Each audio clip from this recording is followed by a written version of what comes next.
Hi, and welcome back to another episode of The Talk, brought to you by Time Out UAE Kids. I'm Kelly Johnston. This week, our episode, which focuses on pre- and postnatal care during this global pandemic, is brought to you by water wipes. Made from 99.9% high-purity water and a drop of fruit extract, water wipes have been specifically developed to be as mild and pure as cotton wool and water to maintain the important skin barrier function on babies while offering the convenience of a wipe.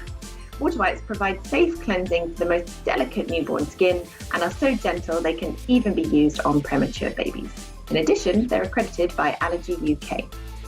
We're going to go and talk to our two guests now about how you can make sure that you're keeping on top of your pre- and postnatal care during this global pandemic.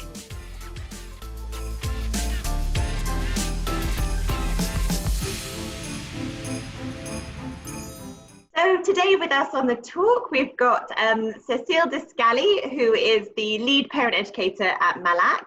Hi Cecile, how are you? I'm going to give a little introduction to yourself, what you do. So I'm a midwife trained in South Africa. I came to the UAE in 1997. I joined what was then the first private hospital in the UAE, the American Hospital.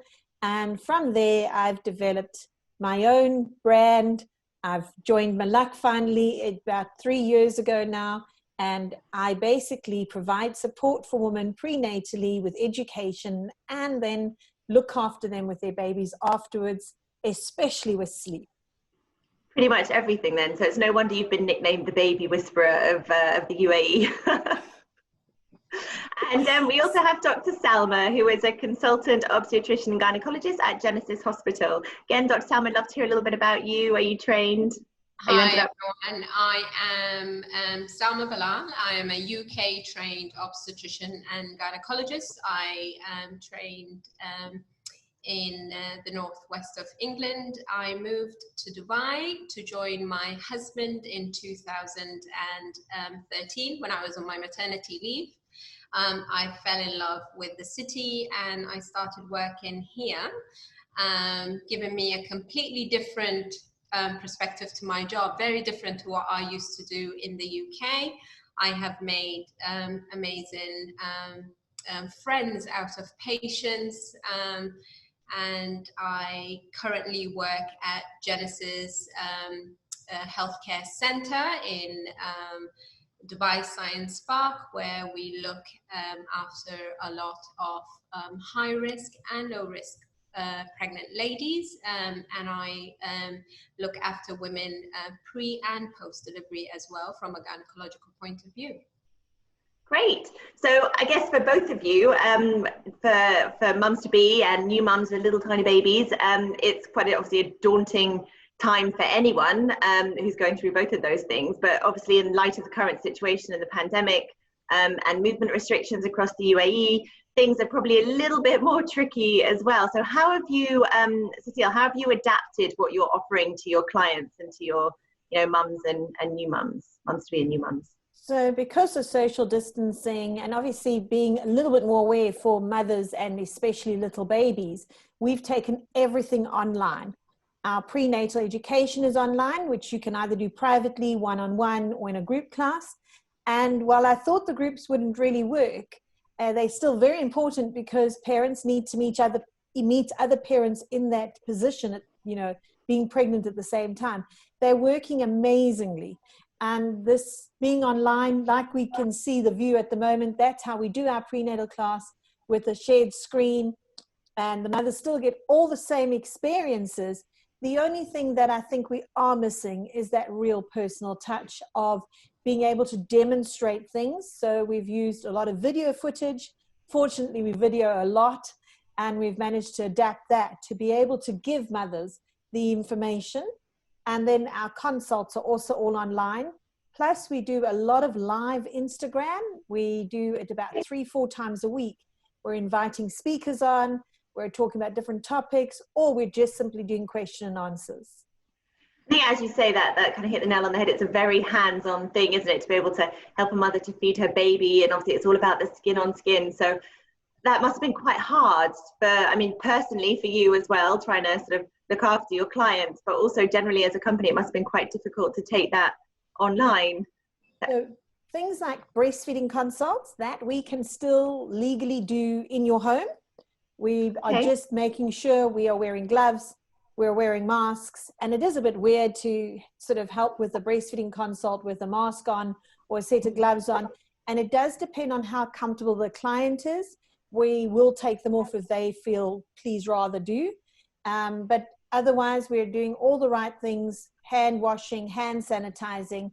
We're making sure that if we're symptomatic, we would definitely not do a visit. Okay. And Dr. Salma, I guess for you, being hands off at the moment and socially distance isn't quite possible. You can't help babies come into the world online. So how have you had to adapt, and how are you reassuring your patients at the moment? I think for us it's very, very difficult because obviously, you know, pregnant ladies need appointments. They need to come to be checked. We need to listen into the baby's heartbeat. We need to check the mom's blood pressure. We need to there is a lot of tests that has to be done to ensure that the mum and the baby are well, and that cannot be done online. There are some appointments that we managed to sort of adjust, and that was at the beginning. I think what helps being in a clinic outside of a setting on a hospital for my patients is that we're managing social distancing great, because we're spreading out our appointments. Our patients are sitting with enough distance between them.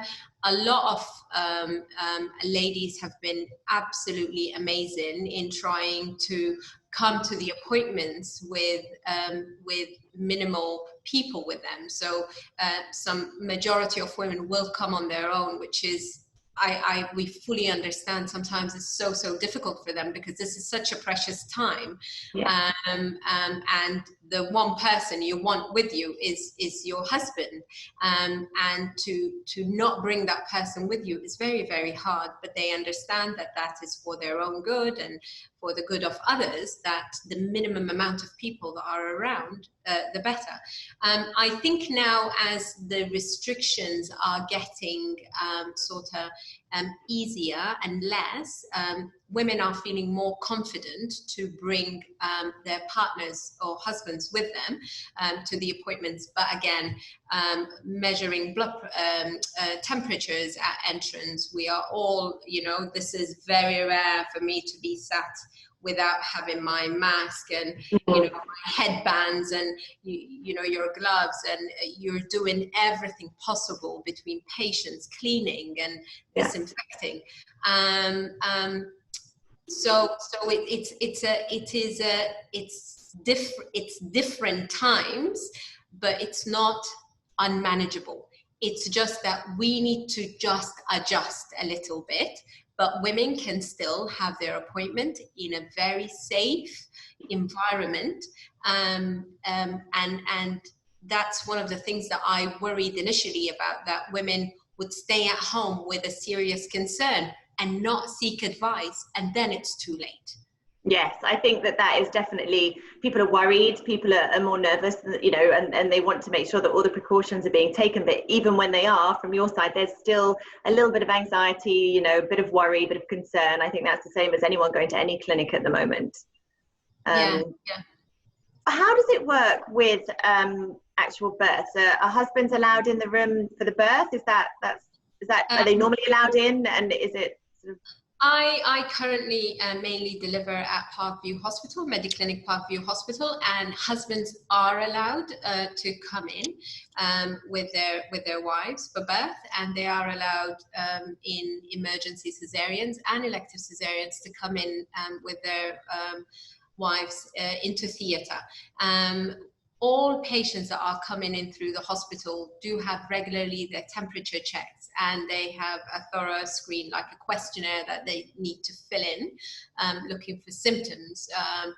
Now, if they appear asymptomatic, then we go ahead and, you know, we don't ask the patient and the husband, unless they leave the room, to be wearing masks. It's very difficult, especially when you're in labor. You don't expect a woman to be laboring with a face mask, but we do.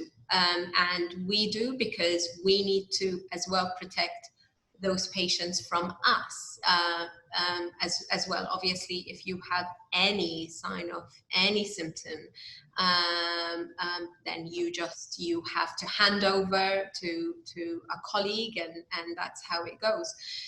So there is still quite a lot of precautions and measures taken within hospitals for a woman to have a safe birth. So again, husbands are allowed.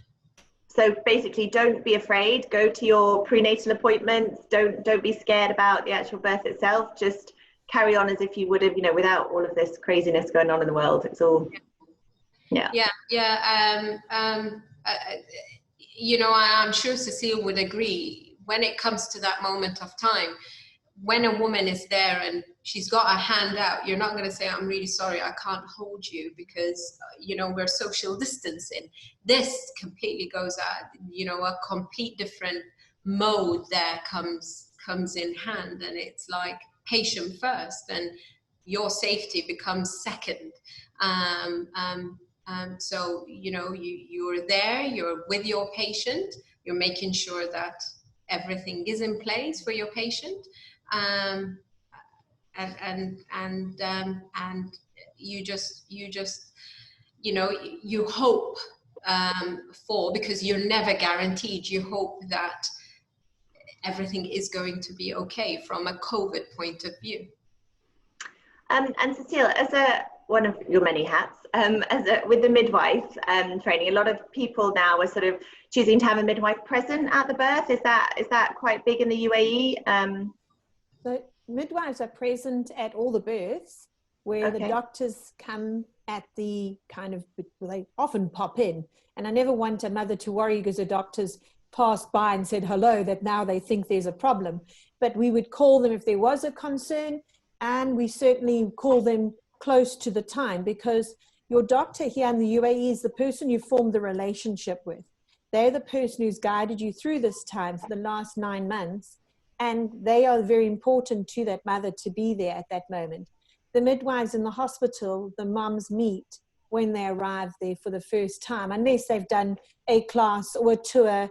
And I think at the moment the hospital tours are on hold. So the mums are not allowed to come and do.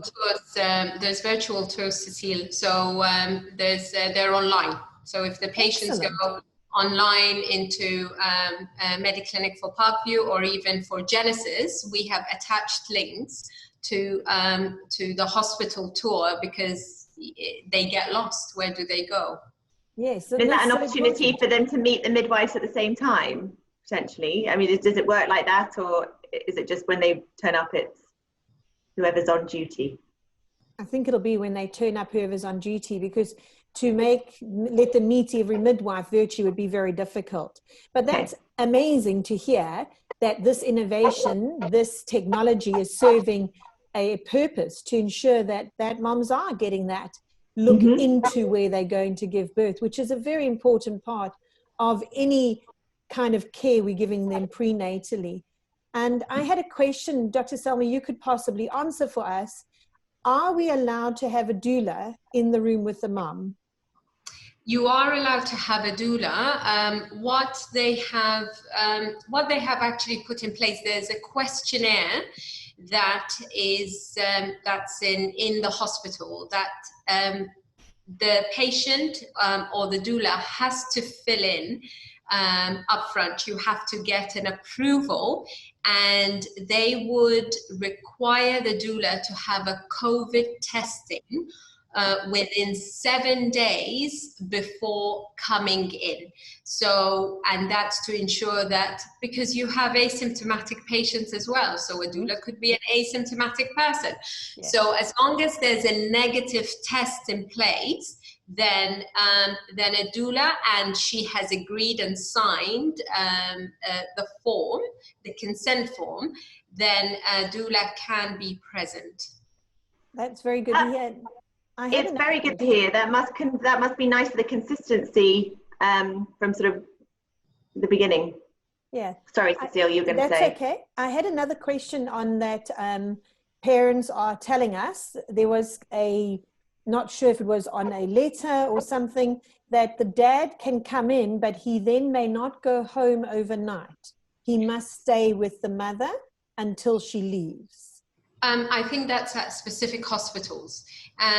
So it's not, it all comes to, again, policies at different hospitals. So some hospitals have actually decided that that was the best thing for them to do. And that's because what they were worried about is that if the dad leaves and then suddenly he picks up something and then he comes back again, then there is a risk to the staff and to the mum and the baby. So they would screen the dad as he comes in, and then they are to stay. And if they were to leave, then obviously they can't come back in. I am not 100% sure about that, but that's, again, that's each and every hospital have their own specific rules. Are there any rules around how long the mother and the baby should stay in the hospital after they've given birth at the moment that have changed since before? Is it the same? No, it's absolutely the same. I think I speak for first-time mummies tend to require more help and support than second-time mummies where they've done this. I'm happy. Baby can feed, is established, and I'll leave. I just want to go home. First-time mummies, they have to go through the whole establish and feed, the cluster feed night, the emotions of it, and they tend to want more the support, especially that now you have no family that's come in. Because in the past, you would get the grandmother that's there or the friends that can come round, and now, more than ever, mums need the support of the midwifery team, Cecile, our midwives. That's where they feel this is where they get all that help and advice, because the grandmother isn't there. Yeah, sure. Yeah, the extended family support is definitely a big miss at the moment, as in parents are, it's not only from their side, they don't have the hands to help them, but also as a granny, it's not, you're not seeing your grandchild, and it's something very special. So, yeah. We're just going to take a brief pause in our discussion because I want to let you know that Water Wipes very kindly offered to give away to 2 lucky viewers the opportunity to win a month's supply of Water Wipes. To be in with a chance to win, all you need to do is like their Facebook and Instagram pages. That's Water Wipes Facebook and Instagram pages, and also comment below telling us why you'd like to win the Water Wipes. If you could also like, share and subscribe to our video, that would be great too. Good luck. And what about when they've left the hospital? I know that children and babies at the moment are allowed outside for short periods of time. Are you advising that that's still good for the mother to get out and to push her baby around and to get a bit of fresh air, or would you sort of advise that they possibly don't for a few weeks? I tend to advise that if you're going to go out when you're sure that there is no one that's going to be around. Obviously, always wearing your masks. Mums post-delivery have a bit of a blip because they're tired, they don't sleep, their immunity, your body is just trying to get back into normal. Do you know what though, Kelly? I just feel like when I remember after having both my children, the last thing I wanted to do when I had mine was to see someone. And you had to see people, because you were seen you're being rude to say, I really don't look great, I've not slept, I've got a child that's feeding and I haven't got time. You had to socialize with others and, see all your friends and expect that someone is going to come in to see the baby. But now you don't have to do that. And you don't have to be rude. And it's like, oh, sorry, I'm socially distancing. I can't see you. And it's brilliant. It's absolutely brilliant, because you are not seen as, the grump that has had the baby.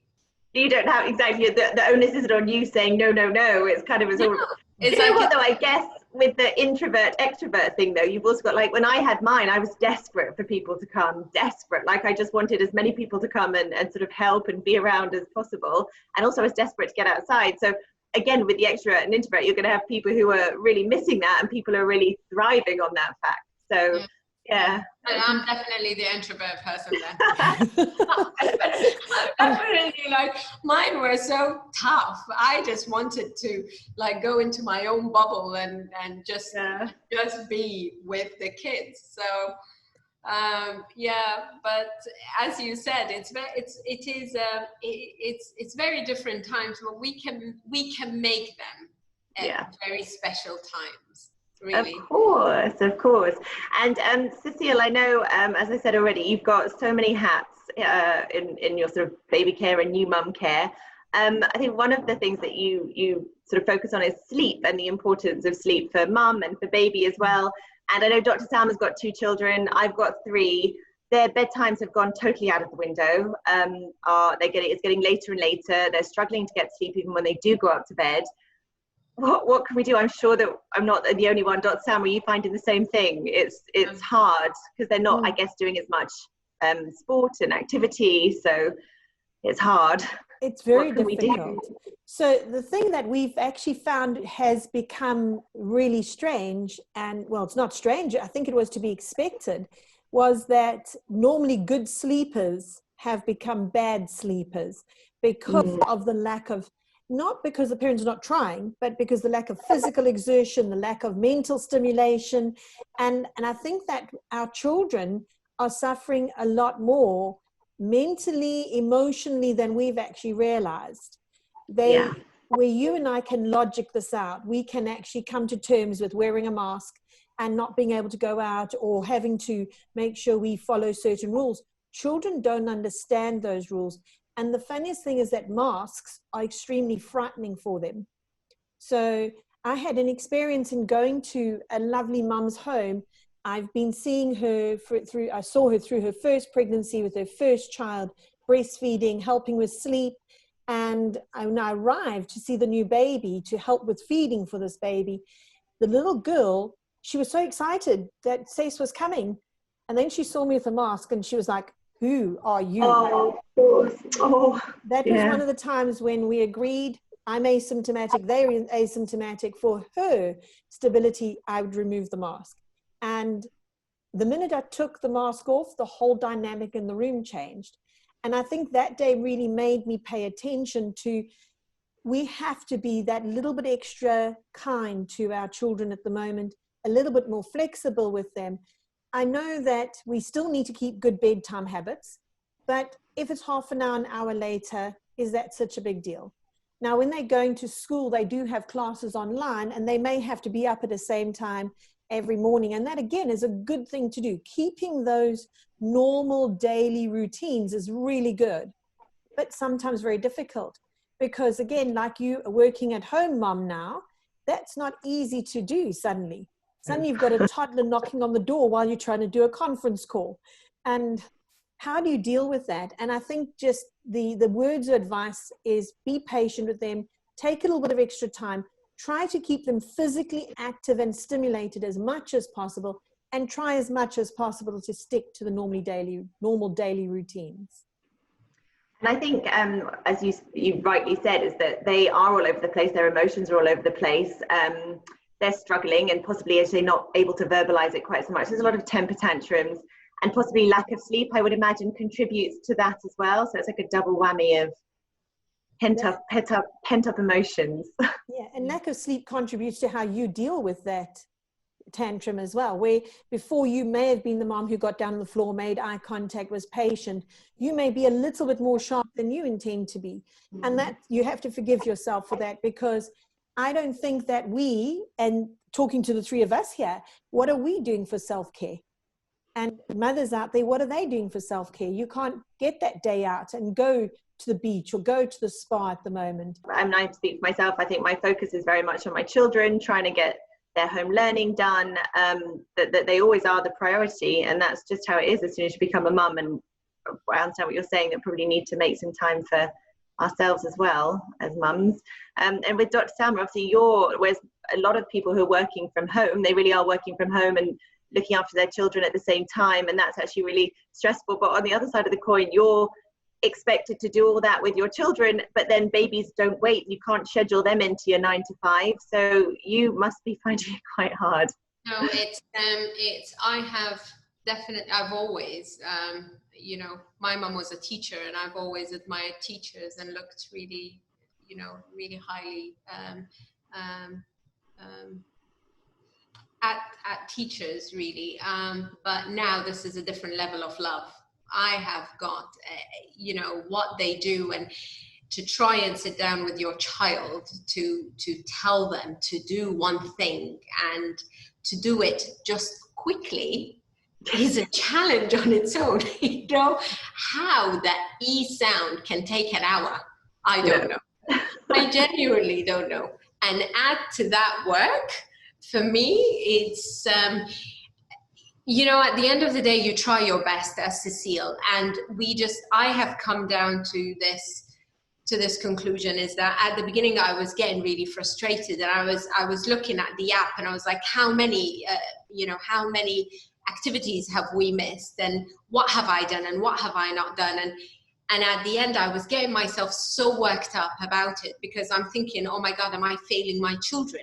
And then I once sat down and just had this big, massive, like, moment with my husband, because he's as well working, and it's very hard for him.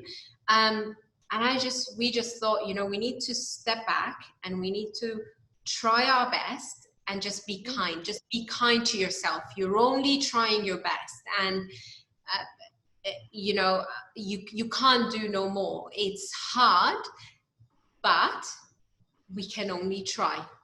We can Absolutely, we can. So I'm just going to do a quick recap on all the things that I think new mums and pregnant mums should know, which was, you mentioned virtual tours of hospitals, very important.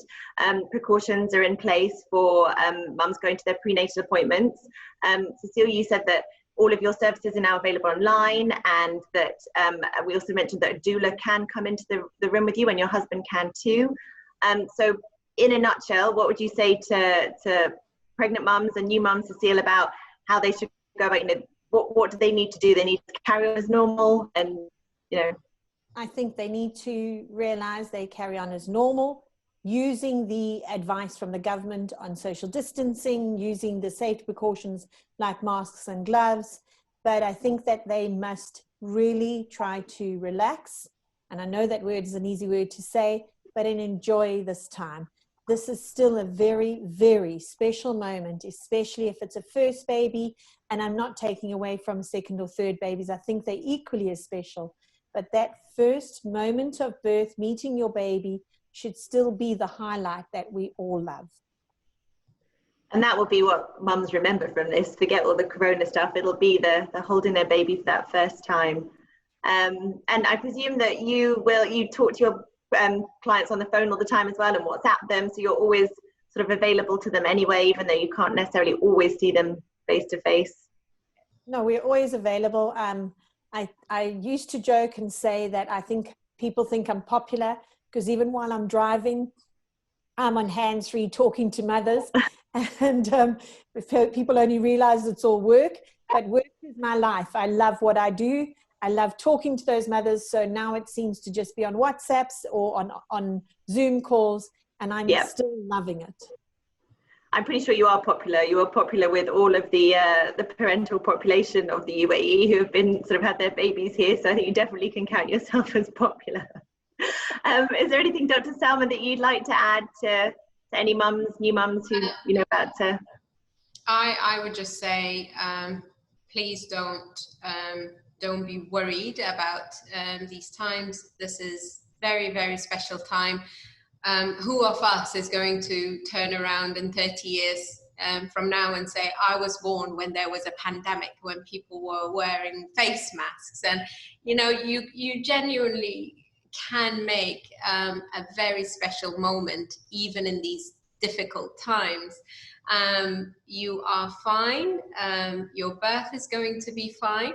and just stay safe. Quick one, we've sort of talked about, I guess, the end of the pregnancy a lot more, but what about the beginning? And people obviously in lockdown potentially finding that they're pregnant at the moment. What's the first thing that they should do? It depends, really. It all depends on risk factor. We do have tele consultations. So that's again for ladies that don't want to come in at the beginning. So we can guide them what to take, when would be the ideal time to come in. As Cecile said, majority of patients actually have direct contact to us. They ring the clinic, we call them back. We can have a chat over the phone to see if you can wait for a week or two, or or more, before you come for your first appointment, or you need to come in now for that appointment. Start your folic acid, give us a call, and we will guide you.